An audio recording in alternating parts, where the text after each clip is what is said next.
Jessie David here from Metal Wani. Joining me is Tom Morello. You are a busy dude. Honestly, I don't know how you do it. You're getting ready to release a new album, The Atlas Underground, set to drop October 12th. What can you tell me about the new album? Well, the new album is a sonic conspiracy.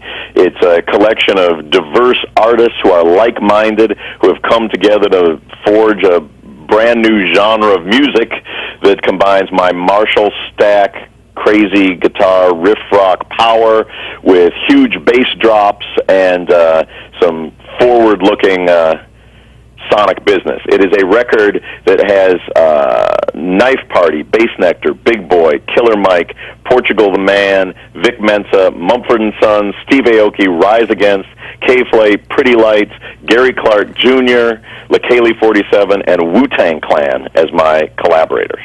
Bravo for listing all of those off. It's a little bit of a tongue twister in there. Yeah, so the idea was,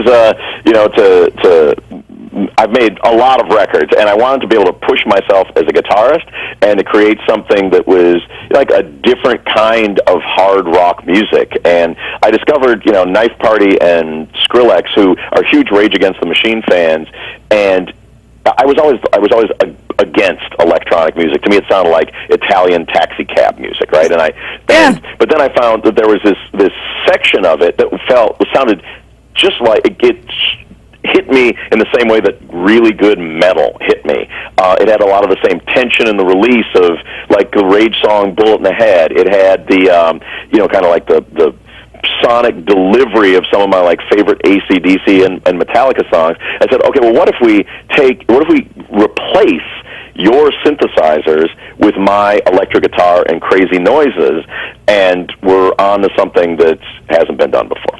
Well, see, it's funny that you bring that up because I heard that EDM sound and it threw me off. I listened to the track Battle Sirens and you can hear it. Like it starts with your guitar riffs and then it just breaks into that almost electric sound, and it was impeccable. Well, that's the idea. It's in the same way that we sort of forged a brand new kind of music with Rage, where we combined metal and hip hop and punk. I wanted to do that again, and I'm never satisfied as a guitar player. I'm never satisfied as an artist to kind of rest on my laurels, and I wanted to create heavy guitar music, but in a brand new context, not just sort of running the same rat race over and over again. To me, this sounds like a passion project of yours. How long have you been working on the album? I've been working on it over the course of the last couple of years, but in between Prophets of Rage and playing with Bruce Springsteen and doing other stuff, but it's finally now come to fruition, and the record's coming out on October 12th. A couple of the singles are out already, and one of the important thematic threads in the record was social justice ghost stories. We want to tell the stories of heroes and martyrs of the past in order to sort of shed light on the future and, have a beacon, towards a more just and decent future. The music that I've been involved in has always touched on social justice events, and in these collaborations, while the points of view of Wu-Tang Clan and Mumford & Sons might be vastly different, we've found overlap and a like-mindedness. The mere existence of this record, where you've got people of different genders, different genres, different ages, different ethnicities, who have all come together to make this artistic statement, in itself is a statement. When you were writing the riffs, did you correspond them with the artist collaborating? How did that process work? Yeah, different songs, different ways. Like with Bassnectar, we were trying to find the right groove for a while, and I was doing this warm-up exercise, and he's like, "That's the jam," and I was like, "That's the jam?" He's like, "That's the jam." I'm like, "Oh." So we recorded like this little snippet of this warm-up exercise, and then he put this huge, groove underneath it. And I'm like, "Oh, that's the jam." That's the jam. Other songs were written more traditionally, where it's people in like me and RZA from Wu-Tang were just in a room together, me throwing out riff ideas. With Gary Clark Jr., we just jammed all night, recorded the whole thing, and then I went back afterwards to find the juiciest bits. You also produced some of the songs, you wrote the lyrics, of course, your own guitar riffs as well. How did the lyric writing process compare to writing the riffs? Well, with the lyric writing, it was all usually collaborative, and because when people are singing something, I want it to come from their heart and really be able to connect. So I would like with Vic Mensa, I said, okay, we need to write a song. Here's my simple direction: is we need to write a song that people can stand their ground to. And he's used that as the first line of the song and was off and running from there.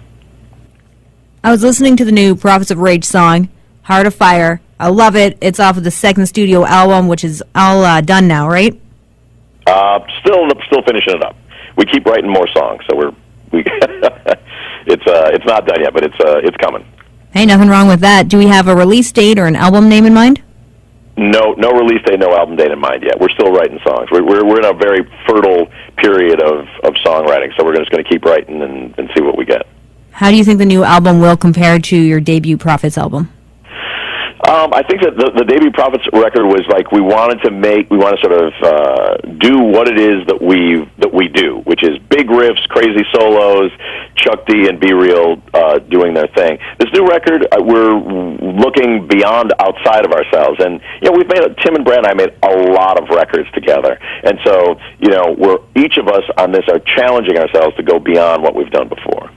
I wanted to touch base on that, actually, because you have been working with Tim and Brad for a very long time. How do you think the dynamic has changed over the years?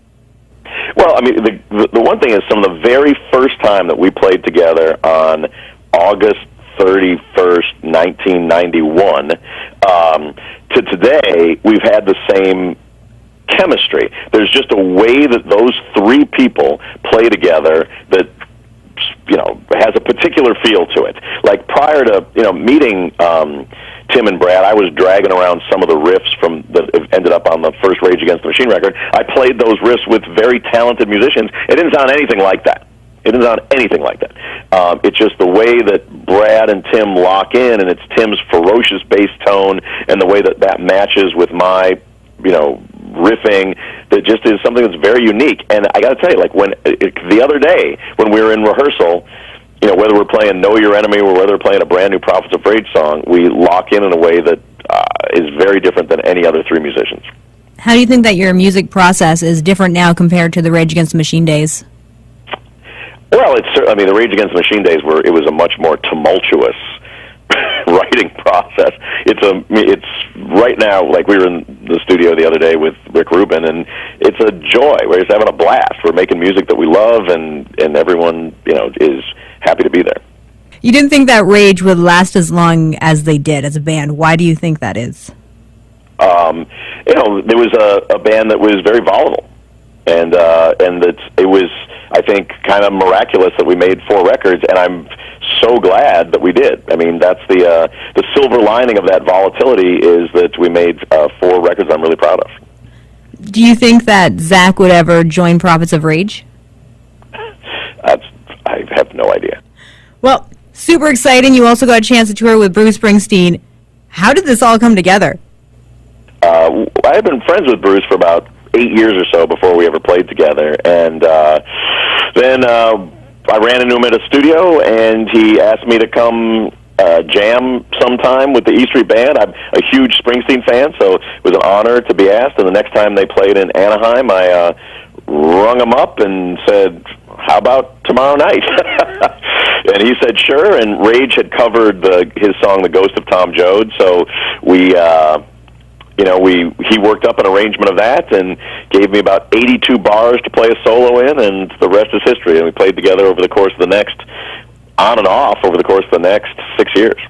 I'm a pretty big Audio Slave fan myself. Last year, Prophets of Rage played Like a Stone in Chris's memory. Serge Tankian, and he was singing. What was it like playing that song on stage again? Yeah, it's very emotional. We had the good fortune to play that song with Chris in January of 2017. So it was really, it was a great way for us to honor his memory and to sort of share both a moment of mourning and celebration with audiences, around the world. One thing I love about you is your guitar style. It's very unique. Was there someone who inspired you to play guitar like that, or was it all experimental? when I started playing guitar, I grew up on metal, so I wanted to shred like Randy Rhoads and Eddie Van Halen and Steve Vai, and then really, it was punk rock music that got me going, and then I became like an 8-hour practicing a day shredder. And then it was really when I realized that there were so many people doing exactly the same thing, and even if you did it super great, all you were going to be was another one of them. It made me realize that I had to find my own voice on the instrument and concentrate on the eccentricities in my playing and practice those in order for me to stand out and have my own sonic signature. I wanted to touch base on Donald Trump because, well, we have everything going on with the possible impeachment, and it feels like the whole world is watching. How do you think this is going to affect all of us? Well, we live in very dangerous times, and dangerous times demand dangerous music. And that's one of the reasons why I've made this Atlas Underground record, as something that, in this era of racism and kind of polarized opinion, I've made a record where it's people of different genders, people of different ethnicities, people of different generations, people of different music genres who have all come together in a spirit of solidarity and love to create something together. So while there are statements on the record itself is a statement which stands in stark contrast to a lot of what's going on in our country. What's your next challenge? Next challenge is taking the Atlas Underground on the road. And having made a record with many collaborators, figuring out a powerful way to present this music and my guitar playing in a way that is going to be surprising and a way that's going to be very impactful. So I'm working on that right now and really excited about it. I'm just trying to think how that would work. Would you bring everybody on tour with you? Would you get them all on stage? I think that might be difficult to get all those people on stage at the same time. Though definitely anyone will be welcome. The collaborators will be welcome. But the idea is to create something that's so overwhelming, both sonically and visually, that even if they're not there, you're not going to miss them. Well, I've heard the album. Huge fan. Seeing those songs being played live would be amazing. So, yeah, is there? It's going to happen. Oh yeah. Is there anything else you would like your fans to know? Just my deep appreciation for their support over the course of a very long time. And fans have been supportive. It's been quite a journey. From Rage Against the Machine, the Audio Slave, to the Night Watchman, to Prophets of Rage, and now with this Atlas Underground project. The thing that I've always tried to do is be completely authentic in what I say and what I play. And having an audience that's followed that journey for all these years is something that I'm very honored to have. I can't wait to see what's in store for you next, because it's always something that is kick-ass. And I'm jacked for the release of the Atlas Underground album, set to drop on October 12th. Tom, thanks so much for taking the time to chat with me today. Thanks very much for having me. Talk to you soon.